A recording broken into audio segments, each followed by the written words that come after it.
सुमिरत सिद्धि होई गणनायक करिबर बदन करहु अनुग्रह सोई बुद्धि राशि शुभ गुण सदन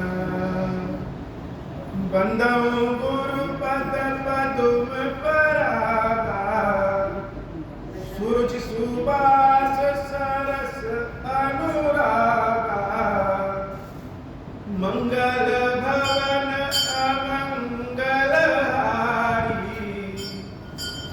उमा सहित जहि जपत पुरारी सुमिर शिवा शिव पाई प्रसाद वर्णौ रामचरित चित चाऊ पानी ग्रहण जब कीन महेशा हर्षे तब सकल सुरेशा हरि रामचरित सब आए प्रेम पुलक लोचन जल छाए कवन सो काज कठिन जग माही जो नहीं होई तात तुम पाही राम काज लगी तब अवतारा सुनता ही भयं पर्वताकारा। हे मानव, इस जगत में बाबा, इस जीवन बाबा न कोई कार्य कठिन है, न ही कोई कार्य संभव है भैया। सारे कार्य सरल और संभव हो जाते हैं बाबा, अगर आपकी कृपा हो जाए। देवी पार्वती भगवान शंकर से काकभुसुंडी जी महाराज की कथा जानना चाहे। भगवान शंकर ने कहा कि हे देवी, काकभुसुंडी ने गरुड़ जी महाराज को जो कथा सुनाई वही कथा हम आपको सुनाए। हम मन में, देवी के मन में प्रश्न यह कि पक्षियों में जो सबसे नीच है, उस कौवे ने पक्षियों में जो सर्वश्रेष्ठ है और स्वयं भगवान श्री हरि के वाहन है, उन महाज्ञानी गरुड़ को कैसे कथा सुना? तो काकभुसुंडी कौन है? कौवे का शरीर कैसे प्राप्त हुआ और वह परिस्थिति क्या उत्पन्न हुई कि गरुड़ जी महाराज को काकभुसुंडी से कथा सुना पड़ा, और आपको कैसे काकभुसुंडी वाली कथा पड़ा? बहुत सारे प्रश्न, लेकिन सारे प्रश्नों में एक ही चीज मुख्य है कि इन सभी प्रश्नों का उत्तर भगवान शंकर के मुख से ही देवी सुनना चाहते हैं। बड़ा ही रोमांचक कथा। पार्वती मैया राम कथा सुनकर के गदगद है, भगवान शंकर के मुख को बार बार देखती। भगवान शंकर के मुख से जब हे पार्वती निकलता है तो यही बात सुन करके प्रसन्न हो जाती।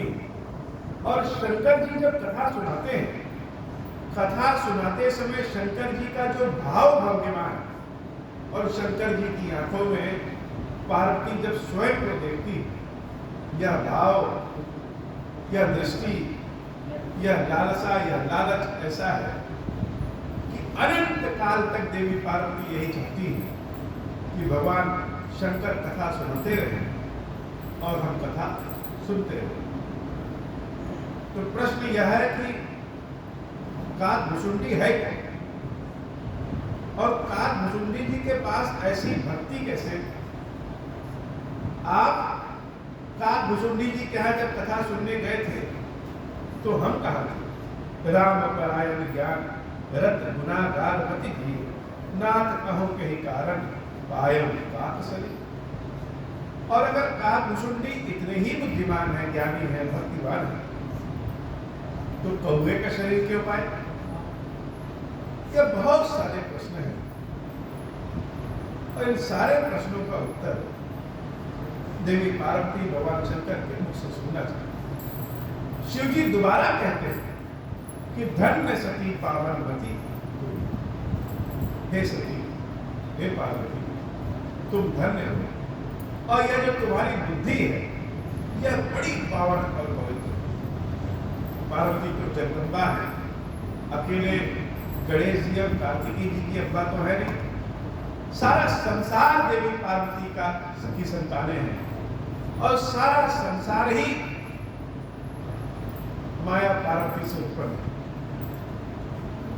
जब जगदम्बा पार्वती अपने सारे संसार के बच्चों के कल्याण के लिए भगवान शंकर से राम कथा सुनना चाहती है, तो शिव जी उनको बार बार कहते हैं कि हे देवी पार्वती, धन्य हो तुम, धन्य हो तुम, धन्य हो, रघुपति चरण प्रीति नहीं।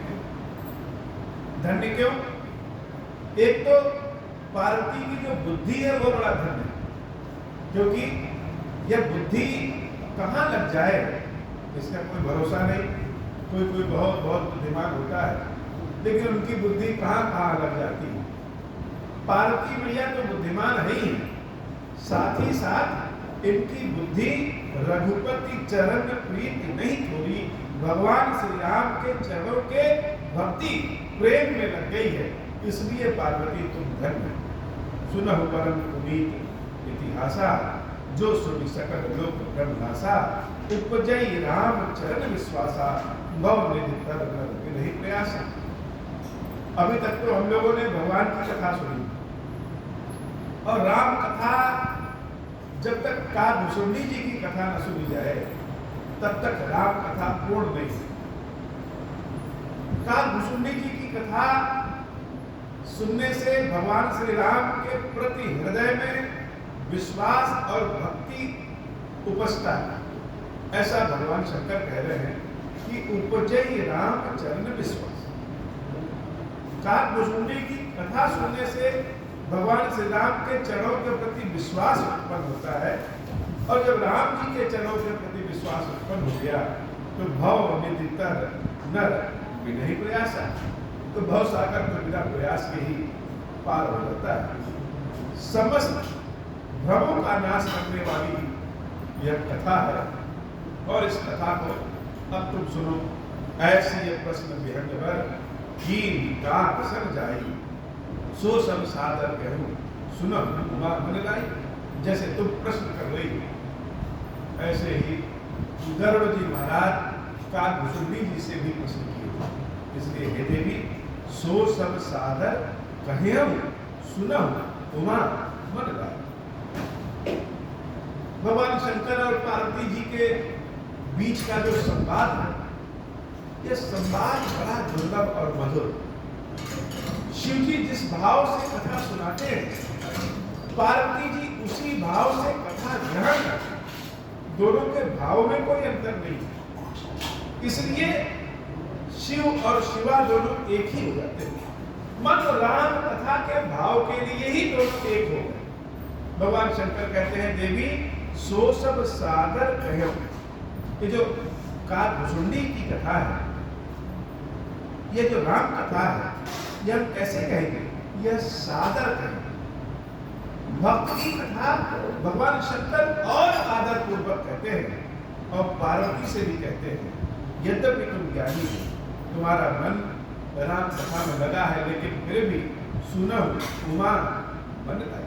यह मन कब विचलित हो जाए, कहाँ विचलित हो जाए, किस कारण से विचलित हो जाए, ये कोई नहीं जानता। इसलिए इस मन को बार बार बाहर से, संसार से खींच करके भीतर लाना पड़ता है, और यह प्रयास सबको करना पड़ेगा। हम लोग सोचते हैं, बहुत बार सोचते हैं कि भगवान की कथा सुन रहे हैं, सुना रहे हैं, भगवान की सेवा पूजा कर रहे हैं, करा रहे हैं, अपनी ओर से तो हर विधि से शिव जी की पूजा करते हैं, उसके बाद भी यह कष्ट जाता क्यों नहीं, यह समस्या जा क्यों नहीं रही? लगातार साल भर से हम यह पूजा कर रहे हैं, फिर भी नहीं जा रही। ऐसे लोगों के लिए काकभूषुंडी जी की कथा बहुत महत्वपूर्ण है। एक नहीं 1000 जन्म का भुसुंडी ने लिया। और भगवान शंकर का श्राप भी भगवान शंकर की कृपा से वरदान में बदल जाता है। गरल सुधार करहि मिटाई, गोपद सिद्ध अनल सिद्धाई। प्रभु के आशीर्वाद से, प्रभु की कृपा से विष ही अमृत हो जाता है। यही राम कथा का भुसुंडी जी की कथा यही शंकर जी आदर पूर्वक कथा सुनाते हैं, पार्वती जी आदर पूर्वक प्रेम पूर्वक कथा सुनती है। मजिमी कथा सुनी भव मोचनी। पहला प्रश्न यह कि शंकर जी कैसे भुसुंडी जी की कथा सुनी। कुछ कुछ संवाद, कुछ कुछ भाव ऐसे होते हैं जिनको समझा पाना, बता पाना बड़ा मुश्किल, बहुत मुश्किल है। उसको सिद्ध नहीं किया जा सकता। हम कहें कि अगर हम तर्क से सिद्ध कर दें तो सिद्ध नहीं कर सकते। कुछ कुछ ऐसे प्रश्न जिसका कोई उत्तर शब्दों में, वाणी में नहीं होता, केवल भाव में होता, केवल और केवल भाव में होता। जिसकी जैसी दशा होती है उसका वैसा विचार होता है। तो बहुतों को राम कथा में बड़ा आनंद मिलता है, बहुतों को लगता है यह कथा निष्प्रभावी है, बहुतों को भगवान शंकर की असीम कृपा प्राप्त हो जाती है, और बहुतों को लगता है कि शिव जी हमारी सुनते ही नहीं। वास्तव में इस कलयुग में जिसके पास धन संपत्ति शक्ति है, लोग ऐसा समझते हैं कि भगवान की कृपा से उसी को प्राप्त है। अगर कोई व्यक्ति ज्ञानी हो, धार्मिक हो, भगवान का भक्त हो, और उसके बाद भी अगर वह निर्धन हो, कमजोर हो, तो लोग कहेंगे कि इसकी भक्ति न होकर के पाखंड है। भुसुंडी जी की भी ऐसा ही कुछ वर्णन है। शंकर जी पहले यह बता रहे हैं कि हम भुसुंडी से कथा सुने कैसे, पहले यह जान लो। कहाँ भगवान शंकर स्वयं कथावाचक है, कहाँ राम रसायन को जानने वाले भगवान शंकर स्वयं हैं, और वह एक कौवे के यहाँ गए कथा सुनने। यह तो बड़ी अद्भुत बात है। कैसे? शिव जी महाराज स्वयं अपने मुख से कहते हैं कि मैं जिनकी कथा सुनी भव मोचनी, सो प्रसन्न सुनी सुमुख सुलोचनी। हे देवी, यह कथा कैसी है? भव मोचनी, मेरे कष्टों को दूर करने वाली यह राम कथा मैंने किस प्रकार सुनी वह जानो। प्रथम दक्ष गृह तव अवतारा। तुम्हारा इसके पहले राजा महाराज दक्ष के यहाँ जन्म हुआ था, सती के नाम से तुम्हारा अवतार हुआ था, यह तो तुमको भी पता होगा। उस यज्ञ में मेरा अपमान हुआ, इस क्रोध में तुम उस यज्ञ कुंड में ही जल करके भस्म हो गए। प्रथम दक्ष गृह तव अवतारा, सती नाम तब रहा तुम्हारा। दक्ष यज्ञ तब भा अपमाना, तुम अति क्रोध तजे तब प्राणा।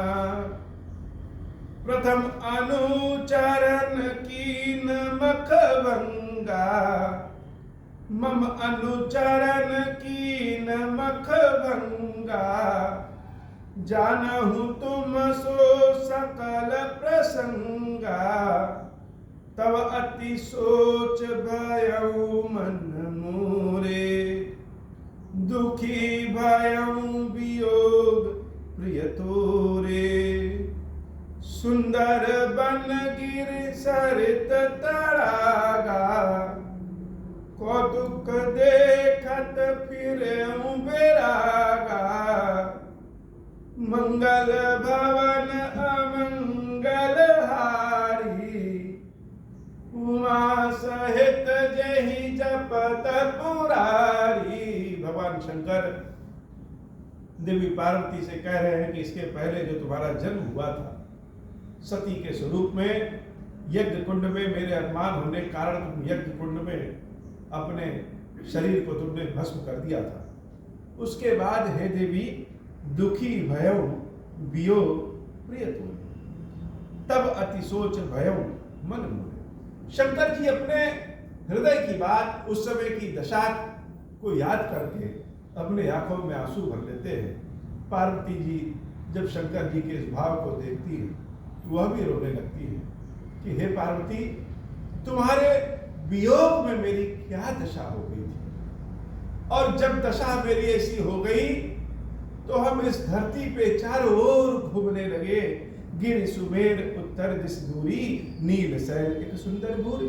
घूमते घूमते उत्तर दिशा की ओर हम, नील पर्वत है वहां चले गए। शंकर जी की दशा देवी सती के जाने के बाद कैसी हो गई, आप इससे अंदाजा लगा लीजिए कि जब शिवा नहीं होती है तो शिव न होकर के शव हो जाते हैं।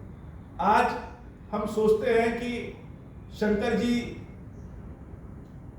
देवी पार्वती के विछोह को, सती के विछोह को कैसे बता सकते हैं, कैसे दिखा सकते हैं, लेकिन उनके इन शब्दों का वर्णन करना मेरे बस की बात नहीं है। देवी पार्वती भगवान शंकर की आंखों में जब आंसू देखती है तो स्वयं समझ जाती है। शिव जी कहते हैं कि गिर सुमेर उत्तर दिश दूरी, नील शैल एक सुंदर भूरी। तासु कनक में शिखर सुहाए, चार चार मोरे मन भाए। उत्तर दिशा में एक नील पर्वत, सुमेर पर्वत की ओर आगे नील पर्वत है। नील पर्वत की ओर हम गए, और नील पर्वत की ओर जब गए तो हम क्या करते हैं, हम सारे पेड़ पौधे पर्वतों को ऐसे देखते रहते, उसमें अपनी सती को ढूंढते रहते।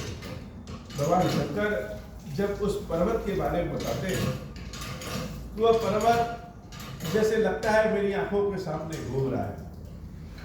शालिग्राम जी को जब लाने के लिए उधर जाए तो जैसा वर्णन काकभुसुंडी के क्षेत्र के बारे में कहा जाता है, वैसा ही दृश्य शालिग्राम जी जहाँ मुक्तिनाथ के रूप में निवास करते हैं, उस क्षेत्र का वर्णन ही वैसा है। नीले नीले पर्वत, तिन पर एक एक विटम विशाला। चार वृक्ष उस पे, बड़े भारी भारी विशाल वृक्ष है। एक बरगद का पेड़ है, एक पीपल का पेड़ है, एक पाकड़ का पेड़ है, और एक आम का विशाल वृक्ष। बरगद, पीपल और पाकड़, इन तीनों को जहाँ एक जगह लगा दे उसको कहते हैं हरिशंकरी। बाबा खीरेश्वर महादेव जी के मंदिर में हरिशंकरी का एक पेड़ है जिसमें तीनों, और इस मंदिर की एक विशेषता आज हमने और देखी कि इस मंदिर में जितने पेड़ लगे हुए हैं लगभग सभी का झुकाव बाबा के ज्योतिर्लिंग की ओर ही है। पेड़ सीधे जाते हैं, अचानक से जो पेड़ जिस दिशा में है उस दिशा से खीरेश्वर महादेव जी के ज्योतिर्लिंग की ओर ही झुक है। शिव जी कहते हैं देवी उस पर्वत पे चार पेड़ है, और इन चारों पेड़ों को देखने से मन बड़ा हरा भरा हो जाता है। शीतल अमल मधुर जल, जलज विपुल बहुरंग, कूजत कलरव हंसगन, गुंजत मंजुल भृंग, मंगल भवन मंगलहारी, उमा सहित जय जपत मुरारी। हे महादेव, आज की कथा बाबा इतनी ही। श्री खीरेश्वर महादेव जी, खीरेश्वरी मैया जी हम सब के ऊपर बाबा कृपा करें। अब हूँ प्रसन्न प्रभु मोह पर, नाथ दीन पर नीहूँ, निज पद भगति देहु प्रभु, उनि दूसर बर देहु। तब माया वश जीव जड़, संतत फिरहि पुराना, हम पर क्रोध न करिय प्रभु, कृपा सिंधु भगवान। शंकर दीन दयाल, अब हम पर हो कृपाल, साप अनुग्रह होई जहि विधि, नाथ थोरहि काल। दीन दयाल विरुद्ध संभारी, हरहु नाथ मम संकट भारी। जहि विधि होई नाथ हित मोरा, करहु सो बेगी जानि दास मैं तोरा। राम राज बैठे त्रैलोका, हर्षित भय शिव शोका। जे सकाम नर सुनहि गावई, सुख संपत्ति नाना विधि पावहि। जो इच्छा करिहु मन माही, हरि प्रसाद कछु दुर्लभ नाहि। मंगल भवन मंगलहारी उमा सहित जय जपत पुरारी। बोले श्री क्षीरेश्वर महादेव की, क्षीरेश्वरी मैया की सदाई जय हो। क्षीरेश्वर हे भगवान शंकर, आप ऋण पातक दुर्भाग्य और दरिद्रता की निवृत्ति के लिए तथा संपूर्ण पापों का नाश करने के लिए मुझ पर प्रसन्न होइए। मैं दुख और शोक की आग में जल रहा हूँ, संसार भय से पीड़ित हूँ, अनेक प्रकार के रोगों से व्याकुल और दीन हूँ। क्षीरेश्वर मेरी रक्षा कीजिए। देव देवेश्वर सबको निर्भय कर देने वाले महादेव जी, मेरे इसकी हुई पूजा को पार्वती जी के साथ ग्रहण कीजिए। मेरा मंगल करिए महादेव। शिव शंभु महादेव, शिव शंभु महादेव, शिव शंभु। ओम श्री राम।